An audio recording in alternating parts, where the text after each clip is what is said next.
నమస్కారం. మన లోతైన విశ్లేషణకు స్వాగతం.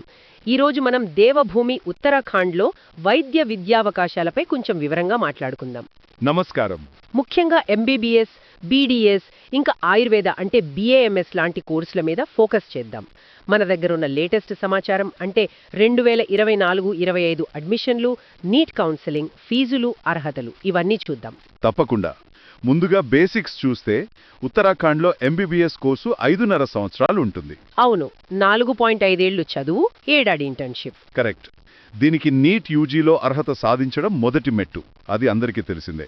ఇక కాలేజీల విషయానికొస్తే ఇక్కడ సుమారుగా 6 ప్రభుత్వ, 4 ప్రైవేట్ ఎంబీబీఎస్ కాలేజీలు ఉన్నాయి. అంటే మొత్తం 10 ఎంబీబీఎస్ కాలేజీలు. మరి ఆయుష్ కోర్సులవి కూడా కలిపితే? అవును, ఆయుష్ అంటే బీఏఎంఎస్, బీడీఎస్ ఇవన్నీ కలిపితే మొత్తం 8 ప్రధాన మెడికల్ కాలేజీలు ఉంటాయన్నమాట.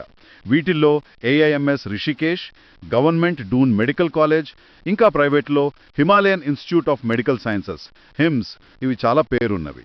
ఓకే, మరి ప్రవేశ ప్రక్రియ ఎలా ఉంటుంది? నీట్ అర్హత సరే, కానీ డొమిసైల్ నిబంధనలు కొంచెం వివరంగా చెప్తారా? ఉత్తరాఖండ్ని పాక్షికంగా ఓపెన్ స్టేట్ అంటారు కదా, అదెలా? అవును, నీట్ యూజీలో క్వాలిఫై అవ్వాలి ముందు. కౌన్సిలింగ్ విషయానికొస్తే ఎంబీబీఎస్, బీడీఎస్ కైతే హెచ్ఎన్బిఎంయు అంటే Hemavathi Nandan Bahuguna Uttarakhand medical education university చూసుకుంటుంది. ఆహా. అదే ఆయుష్ కోర్సులు అంటే బీఏఎంఎస్, బీహెచ్ఎంఎస్, బియుఎంఎస్ లాంటి వాటికి ఉత్తరాఖండ్ ఆయుర్వేద్ యూనివర్సిటీ యుఏయు వేరుగా కౌన్సిలింగ్ చేస్తుంది. సరే, డొమిసైల్ గురించి చెప్పండి. డొమిసైల్లో ముఖ్యంగా 3 మార్గాలు చూడొచ్చు.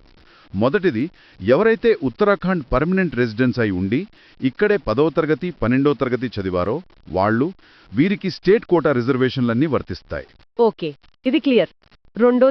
రెండోది, వీళ్ళు ఉత్తరాఖండ్ వాసులు కాదు, కానీ 10వ, 12వ తరగతులు ఇక్కడున్న గుర్తింపు పొందిన స్కూల్స్లో పూర్తి చేశారు. ఓ. వీళ్లు కూడా ప్రభుత్వ సీట్లకు అప్లై చేసుకోవచ్చు, కానీ స్టేట్ రిజర్వేషన్లు వర్తించవు.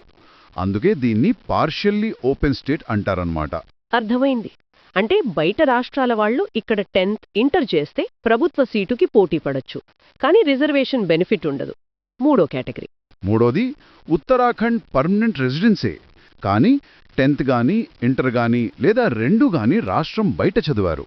వీళ్లు కంపల్సరీగా డొమిసైల్ సర్టిఫికేట్ చూపించాలి తమ స్థానికతని నిరూపించుకోవడానికి. ఓకే, స్పష్టంగా ఉంది. మరి రిజర్వేషన్లు ఏ కేటగిరీలకున్నాయి? ఫీజులు, ఆ సెక్యూరిటీ డిపాజిట్ల సంగతి ఏంటి?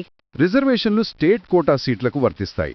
అంటే ఎస్సీ, ఎస్టీ, ఓబీసీ, ఈడబ్ల్యూఎస్, మహిళలు, డిఫెన్స్ పర్సనల్ పిల్లలు, డిపిఓ, ఫ్రీడమ్ ఫైటర్స్ పిల్లలు, ఎఫ్ఎఫ్, దివ్యాంగులు, పీడబ్ల్యూఐలు, ఇలా వీళ్లందరికీ రాష్ట్ర ప్రభుత్వ నిబంధనల ప్రకారం ఉంటాయి. దీనికి సర్టిఫికెట్లు కావాలి కదా? అవును, ఖచ్చితంగా. ఉత్తరాఖండ్ ప్రభుత్వం ఇచ్చిన కులవర్గ ధృవపత్రం ఇంకా డొమిసైల్ సర్టిఫికెట్ తప్పనిసరి. సరే, ఫీజులు, డిపాజిట్లు? 2024లో అనుకుంటా అది 6,500 రూపాయలు ఉంది. ఓకే. ఇక సెక్యూరిటీ డిపాజిట్ ఉంది. ఇది రీఫండబుల్, కానీ కొన్ని కండిషన్స్ ఉంటాయి. ప్రభుత్వ మెడికల్ కాలేజీలకైతే జనరల్, ఈడబ్ల్యూఎస్ వాళ్ళకి సుమారు 10,000, అదే ఎస్సీ, ఎస్టీ, ఓబీసీ వాళ్ళకి, ఉత్తరాఖండ్ డొమిసైల్ ఉన్న వాళ్ళకి 5,000 ఉంటుంది. మరి ప్రైవేట్ కాలేజీలకి? ప్రైవేట్ మెడికల్ లేదా డెంటల్ కాలేజీలకైతే దాదాపు 1,00,000 రూపాయలు ఉంటుంది అన్ని కేటగిరీల వాళ్ళకి. 1,00,000 రూపాయలా? ఓకే. మరి కౌన్సిలింగ్ ప్రక్రియలో స్టెప్స్ ఏంటి? సీట్లు ఎలా అలాట్ చేస్తారు? ప్రాసెస్ మామూలే. ఆన్లైన్ రిజిస్ట్రేషన్, ఫీజు కట్టడం, డాక్యుమెంట్స్ అప్లోడ్ చేయడం, తర్వాత చాయిస్ ఫిల్లింగ్ అంటే మనకు కావాల్సిన కాలేజీల లిస్ట్ ఇవ్వడం, దాన్ని లాక్ చేయడం. ఇవి మెయిన్ స్టెప్స్. ఎన్ని రౌండ్స్ ఉంటాయి? సాధారణంగా 3 రౌండ్లు ఉంటాయి. ఇంకా సీట్లు మిగిలితే స్ట్రే వేకెన్సీ రౌండ్ కూడా పెడతారు.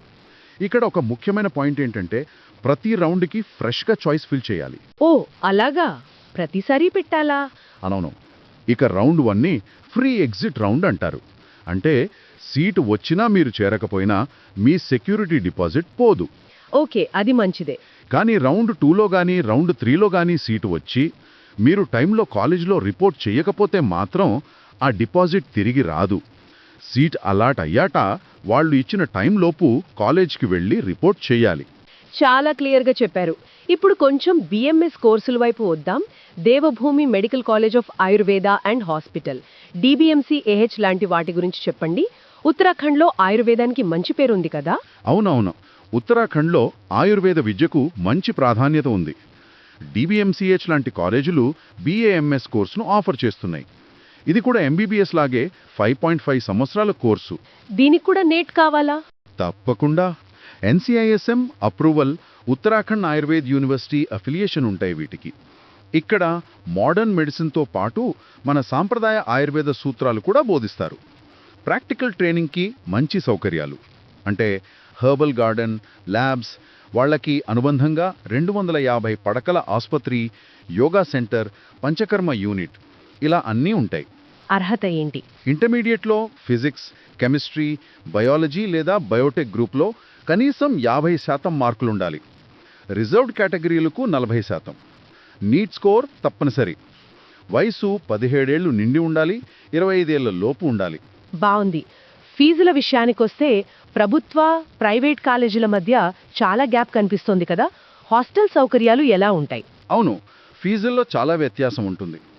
ప్రభుత్వ MBBS కాలేజీల్లో ట్యూషన్ ఫీజు సంవత్సరానికి 50,000 నుండి 4 లక్షల మధ్య ఉండొచ్చు. ఉదాహరణకి Haldwani government medical college fee సుమారు 1,45,000 ప్లస్ ఇతర ఛార్జీలు ఉంటాయి. మరి ప్రైవేట్? అదే ప్రైవేట్ MBBS కాలేజీల్లో అయితే సంవత్సరానికి 10 లక్షల నుండి 18 లక్షల వరకు కూడా ఉంటుంది. Hymns, Shri Guru రామ్రాయ్ institute, SGRI, Gautam Buddha చికిత్సా మహావిద్యాలయ ఇవన్నీ ప్రైవేట్లో పేరున్నవి. హాస్టల్స్ ఉంటాయి అన్నిట్లో? దాదాపు అన్ని కాలేజీల్లోనూ హాస్టల్, మెస్ సౌకర్యాలు అందుబాటులో ఉంటాయి. సరే, ఉత్తరాఖండ్లో వైద్య విద్యకు సంబంధించి నిజంగా చాలా ముఖ్యమైన విషయాలు చర్చించాం. నీట్ అర్హత, డొమిసైల్ రూల్స్, ఆ పార్షల్ ఓపెన్ స్టేట్ విధానం, కౌన్సిలింగ్ స్టెప్స్, ఫీజుల వివరాలు, గవర్నమెంట్ ప్రైవేట్ తేడాలు, BAMS ప్రాముఖ్యత, ఇలా చాలా అంశాలు కవర్ చేశాం. అవును, ఇక్కడ చదువుకోవడం నిజంగా ఒక మంచి అనుభవం. హిమాలయాల దగ్గర ప్రశాంతమైన వాతావరణంలో క్వాలిటీ ఎడ్యుకేషన్ అందుబాటులో ఉంది. ముఖ్యంగా ఎయిమ్స్ రిషికేష్ లాంటి ప్రీమియర్ ఇన్స్టిట్యూట్ ఉండటం, అలాగే ట్రెడిషనల్ ఆయుర్వేదానికి మంచి ప్రోత్సాహం ఉండటం ఇక్కడి ప్లస్ పాయింట్స్. ఇది విద్యార్థుల లెర్నింగ్ ఎక్స్పీరియన్స్ని ఖచ్చితంగా ప్రభావితం చేస్తుంది. నిజమే. అయితే అభ్యర్థులు ఎప్పటికప్పుడు అప్డేట్స్ కోసం ఖచ్చితమైన తేదీలు, కటాఫ్లు, ఏమైనా రూల్స్ మారాయేమో చూసుకోవటానికి అధికారిక వెబ్సైట్లు చూడటం మాత్రం మర్చిపోకూడదు. HNB UMU website, UAU website రెగ్యులర్గా చెక్ చేస్తూ ఉండాలి. అది చాలా చాలా ముఖ్యం. మరి ఈరోజు మనం విన్నదంతా పరిగణనలోకి తీసుకుంటే ఒక ఆసక్తికరమైన ప్రశ్న మిగిలింది.